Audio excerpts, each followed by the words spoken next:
Magandang araw guys, bali mag-unbox na naman tayo ng isa na namang items. So ito ay isang pocket wifi. So bago pinadala ni seller to, nag-message muna siya sa akin. Kumbaga nakachat ko siya na wag ko daw siya tanggapin kapag ka namanipula itong balot niya. May sinend siyang picture na ganitong ganito yung pagkakabalot niya. So hindi ko i-receive kung iba na yung pagkabalot niya. Pero tinanggap ko siya kasi ito yung nakita ko sa picture. So buksan natin guys.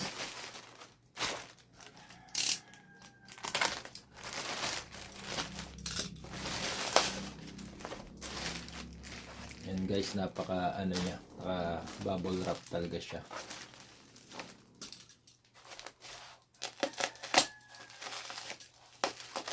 Bali isang araw lang pala dumating to. Pagka-order ko kahapon, dumating din siya ngayon. Pwede naman siya guys kung gusto nyo, kung nasa NCR naman kayo, pwede siyang ipalalamog kung nagmamadali kayo. Pero ito guys, isang araw lang talaga na-receive ko na.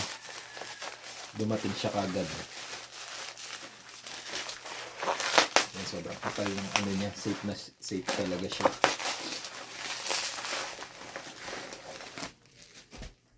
Yan guys, legit ZTE. Ang ZTE po ay sa China siya, made in China. China Corporation. Nakalimutan ko nung meaning ng ZTE.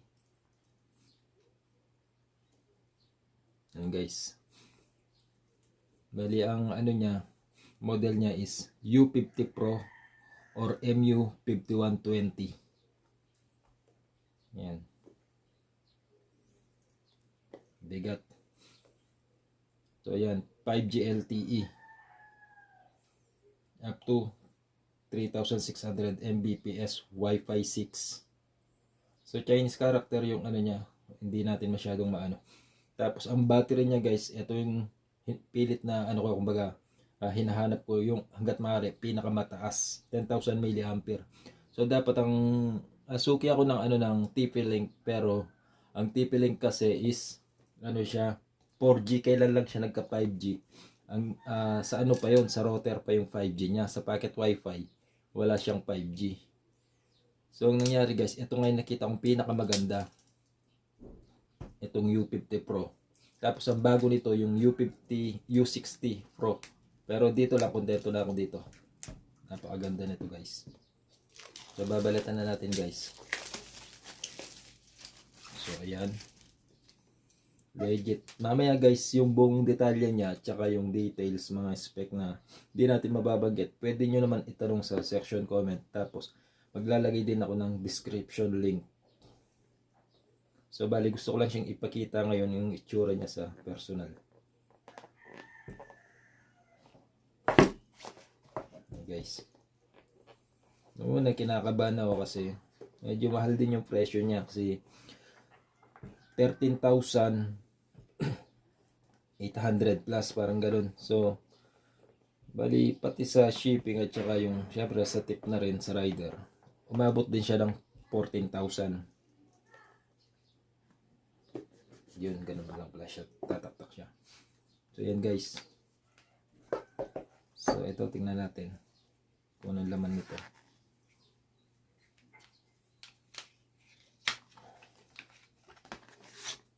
So instruction manual din siya guys, Chinese pa rin.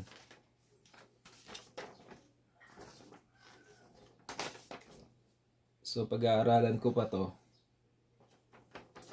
although na-review ko siya, pero kailangan pag-aralan pa rin siya. Na-review ko na siya sa ibang ano, sa ibang post. So 3 SIM available siya. Yan, U-SIM, micro at saka nano.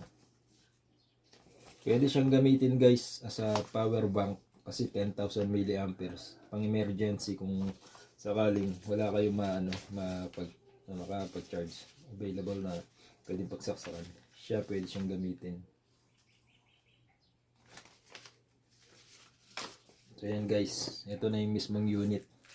Natanggap ko na, wala nang kaba. Ayan siya guys. Halos kasing laki siya ng cellphone. Yan guys, legit.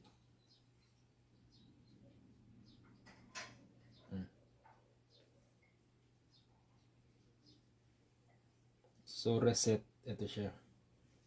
Pwede naman siyang i-reset. So kaya ako ito binili guys kasi sa ibang bansa ang hirap ng signal. Nawawala palagi or nai-interrupt kasi nga malayo sa pangpang kapag nasa ano ka na, nasa barko ka. Ito yung cable niya, charger niya. USB 2.0 tsaka USB Type-C. Ayan guys. Yan lang laman ng box niya.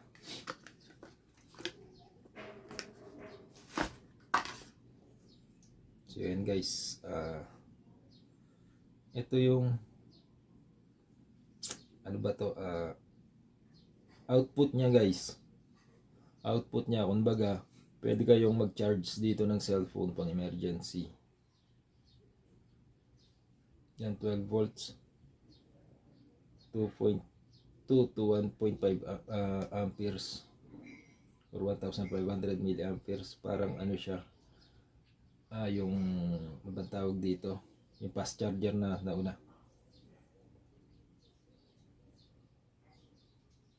Yan guys. Actually guys, nabilan ko na to ng case cover at saka screen protector. Nauna kong binili yun bago ko binili to. Kaya in order. Ito siya guys.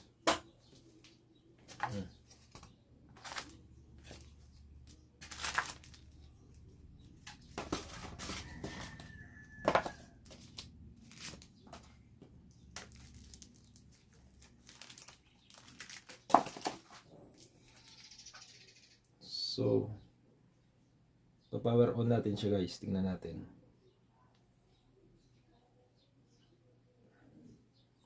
Yan siya guys.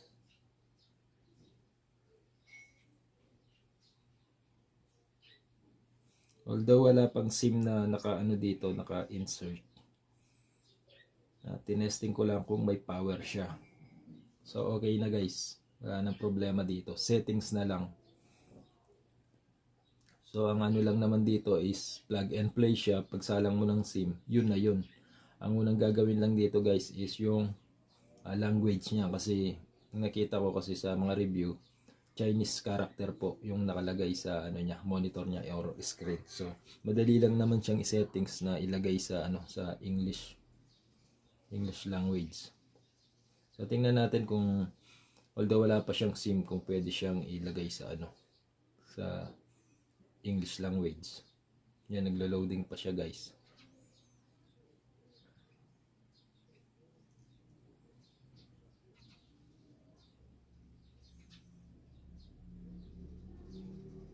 So, ayan.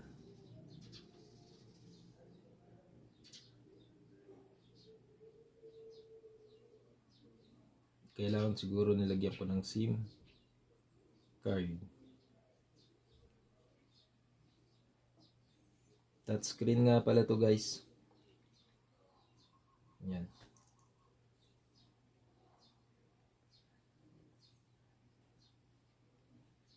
So may character na hindi ko mabasa. So siguro kailangan siya lagyan ng SIM. May natitira pa siyang 49% na battery. So lalagyan ko siya ng SIM. Wait lang guys. So yan guys, bali may SIM na tayo. Bali gagamitin nating SIM yung yung Smart LTE. So bali ang pagbukas nga pala nito guys is ipi-flip mo lang siya. Sisikwatin. Yan siya guys. Tapos ang paglagay ng SIM, bali nakaibabaw yung chipset niya or yung may gold. Nasa ibabaw siya. So yan guys.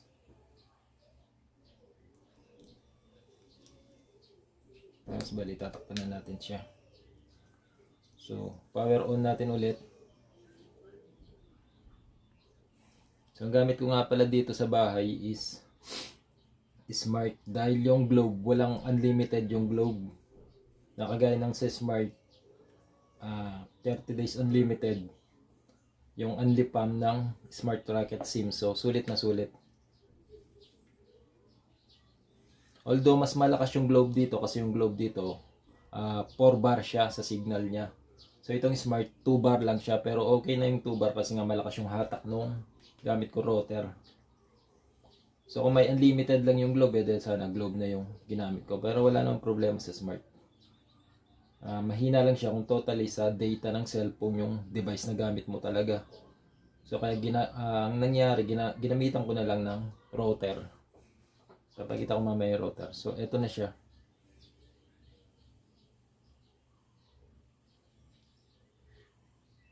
So tingnan natin kung anong kasunod niya. Medyo nagre-reflect yung bintana.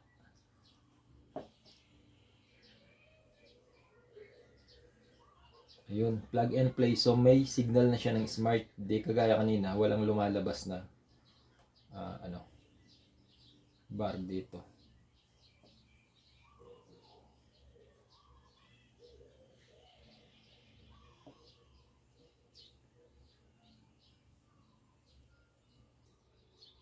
So guys, bali try natin i-connect yung laptop natin dito sa Wi-Fi.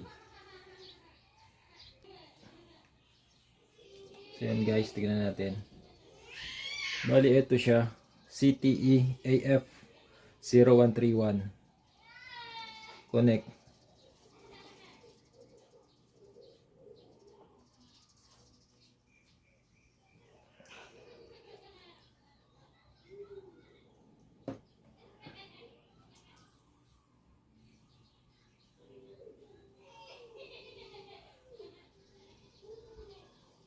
So yun guys, limited lang siya. Bali ang load ko dito yung unexpired na sa Smart Promo. So tingnan natin.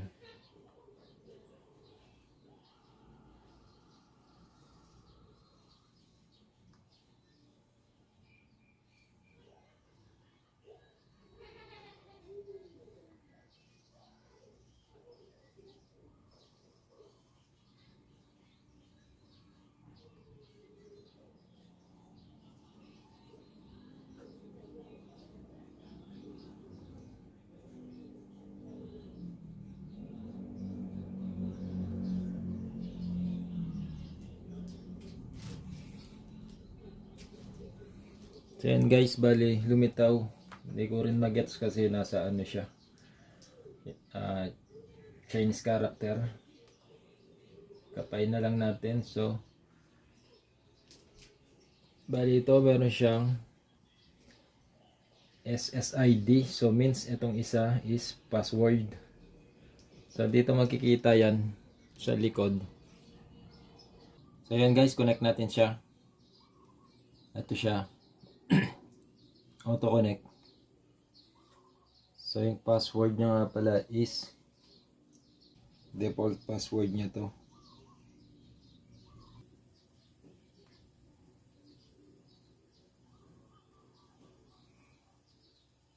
So yun guys, nag-connect na siya. Bali sa default password, tsaka na ako mag-change password. So try natin guys. Wala na to. Add tab tayo. Try natin sa Facebook. So yan guys, success. Nagamit natin siya.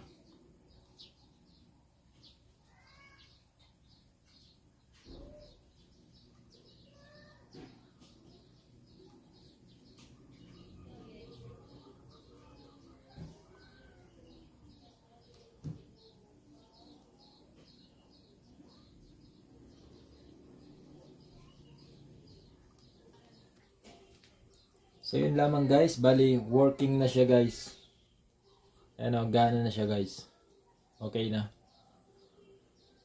So ang babaguhin ko na lang dito, kung gusto ko pang baguhin yung ano niya, Wi-Fi name niya at saka yung Wi-Fi name niya at saka yung password niya na lang. So default password at saka Wi-Fi name yung ginagamit ko pa. So pag-aaralan ko pa siya, marami pa akong titingnan kung paano yung ibang ano niya pa. Ano tawag dito? Ibang features niya pa guys. So hanggang dito lang muna guys. Hanggang sa susunod na pag-unbox. Thank you.